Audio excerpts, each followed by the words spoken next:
Hello friends, in the last video we have studied about what are the adaptations which are shown by the plants for self-pollination. Now in this video we'll be studying that what are the adaptations which are shown by the plants to favor cross-pollination, and those adaptations they are basically termed as outbreeding devices. Okay, again these devices are nothing but the adaptations which are shown by the plant, and there is no such device which is going to help the plant to favor it. Adaptations to avoid self-pollination and favor cross-pollination. Those adaptations, they can be termed as outbreeding devices. Now there are different types of outbreeding devices, or you can say adaptations which are shown by the plants to favor cross-pollination. The first among them is called as dichemy or unisexuality. That means one of the adaptation by which the plants can always favor cross-pollination is development of unisexual flowers. If unisexual flowers are developing, of course there will be no chances of self-fertilization. So this unisexuality, now again the plants can vary. If the plant is monoecious, that means the flowers are unisexual, but those male and female flowers are present on the same plant, then the plant is called as monoecious. Example of such a plant is maize, wherein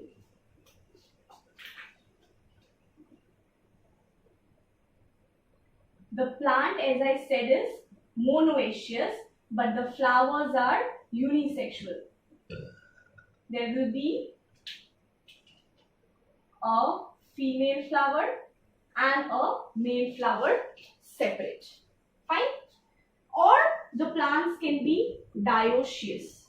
Example is papaya, or you can say castor.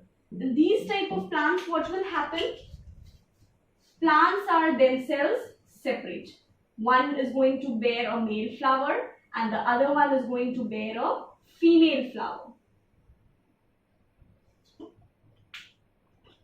can be a female flower and this can be a male flower. So either of the ways, what is going to happen? Cross-pollination can be favored. Now, if this is the condition, if the plant is monoecious, then what happens is autogamy is prevented. Autogamy is prevented, but heterogamy can take place. Yes, you can clearly see this diagram. Heterogamy was a type of pollination wherein the pollens were landing onto the stigma of other flower of the same plant. Autogamy is completely prevented, whereas heterogamy cannot be prevented. Whereas if the plant is dioecious, both autogamy and heterogamy is prevented. What will be favored is allogamy, or you can say xenogamy.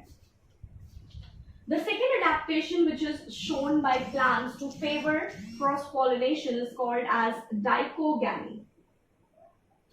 Now, like one condition we studied homogamy, wherein the anther and stigma were maturing at the same time. Here what happens is the anther and stigma mature at different times, right? That means there will be a gap, or the time wherein the anther and the stigma matures are different. Again, there can be two conditions found here. If the anther matures first to release the pollen grains, then that condition is called as protandry. Protandry is what? Anther matures earlier. Example of plant in which you can find such condition is sunflower.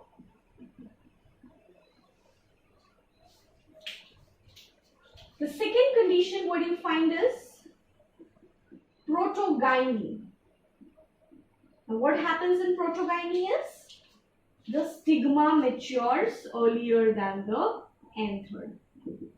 Example plant in which you can find this is Mirabilis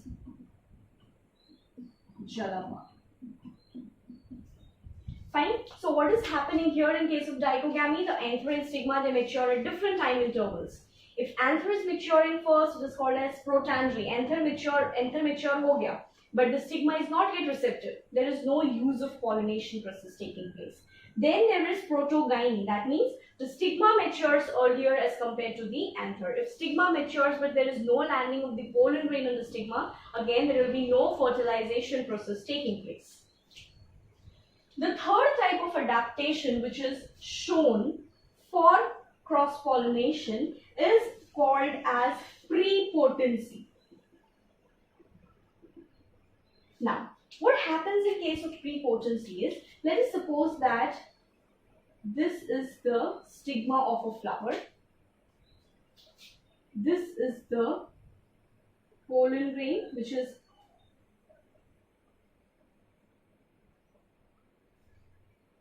landing, and this is also a pollen grain of another species which has landed on the stigma.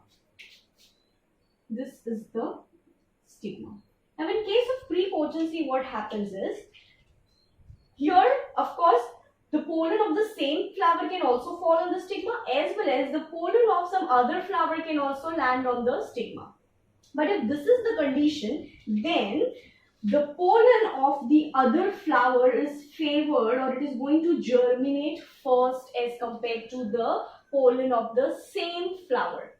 There are genetic mechanisms which are going to favor this. Okay, so what happens in case of prepotency is, pollen of another flower germinates faster as compared to the, it is not that these pollen cannot germinate, it can germinate, but if there are the pollen grains of two different types of pollen grains landing on the stigma, then the pollen of the other flower is going to be favored to germinate faster, so that it can reach up to the female gamete earlier. Example of plants in which prepotency is found is apple, grape. Fourth type of adaptation or outbreeding device is called as self-incompatibility. Now, what happens in self-incompatibility is, if this is the stigma,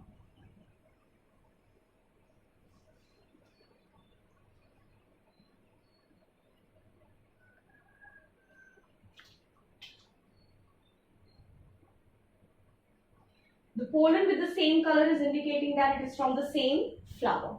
Now in case of self-compatibility, what happens is, again it is a genetic mechanism where you will see that the pollen of the same flower is never allowed to germinate, and the pollen of only the other flower will be forming the pollen tube. Now, where comes the difference between prepotency and self-incompatibility is that, in case of prepotency, the pollen grain of the same flower can also germinate. Okay, but here in self-incompatibility, the pollen grain of the same flower can never germinate itself.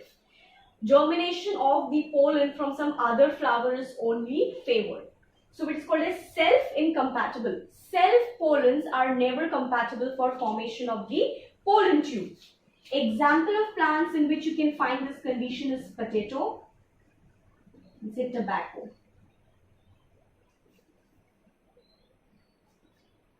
Okay. Apart from these four, there are some other mechanisms also. Let us just see them.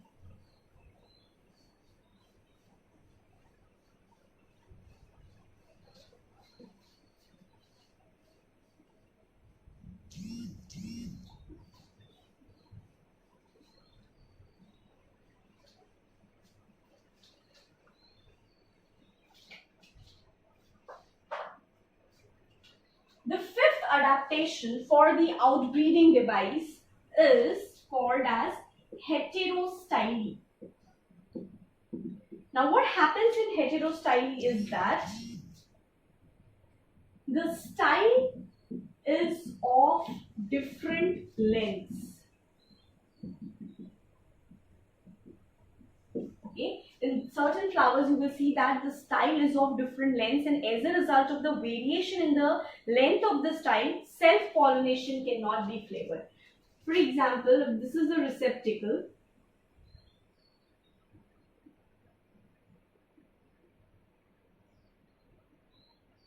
this is the style, or you can say the gynoecium. These are the anthers. So what you see here, the style is long whereas the anthers are short in length. Another type of receptacle, another type of variation that you see is the style is medium shaped whereas the anthers, they are too long.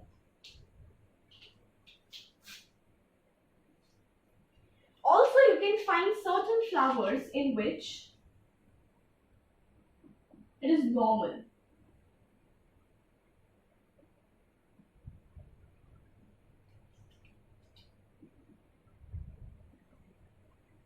Now, see, basically heterostyly is found in plants like, if I give you example, it is found in plants like primrose, it is evening primrose, what you called as, and oxalis. If you see evening primrose plant, you will see these two types of heterostyling mechanisms, wherein in one of the cases the style will be longer and the anthers will be short, and in second condition the style will be short whereas the anthers will be longer. This condition is called as pin-headed style, and this is called as thrum, whereas this is the normal plant. In case of oxalis, you can see three different types of heterostyling, all these three. Whereas in primrose, you will see these two types of heterostyly which is found. Now, what happens here is, in this case, since if you draw the flower here, these are the petals. The anthers, even though there is synchronization between the release of the anther and receptivity of the stigma, the pollen grains they are going to shed here itself. There are no chances of they being carried on the top. Whereas if you see in the second condition, what you can find is the anthers are very well exposed. So basically they are going to be transferred to some other stigma where the style is being very, or the stigma is very well exposed. So these are the three conditions where you will see the heterostyly. That means the style is of different lengths and it is favoring cross-pollination. Last type of adaptation that is being shown by the plants to favor cross-pollination is called as hercogamy. Now, what happens in hercogamy is there is a mechanical device that separates the pollen and stigma. If there is any kind of hindrance between the stigma and the pollen, then of course the pollen cannot germinate, right? If you see plants in which these kind of conditions will be found is Calotropis. Now, what happens in case of Calotropis is that you will see generally the pollen grains of the Calotropis, they are being carried by a structure which is called as pollinium. The anthers in case of these plants, they are carried by a structure which is called as pollinium. Inside these will be the mature pollen grains present. Two such structures are found. Now, if this part is being carried by the wind and it lands on the stigma, then what you see is there is a mechanical part, the membrane or the part of these pollinium is separating the pollen grain, the direct contact between the pollen grain and the stigma. So as a result, what is happening? The pollen grains, they are not able to germinate. And if there is no germination taking place, there will be no fertilization process. Okay. So all these 6 are different types of adaptations which you will find in different plants. They are favoring cross-pollination and they are preventing self-pollination to avoid inbreeding depression. And these adaptations which favor cross-pollination are called as the outbreeding devices. Thank you.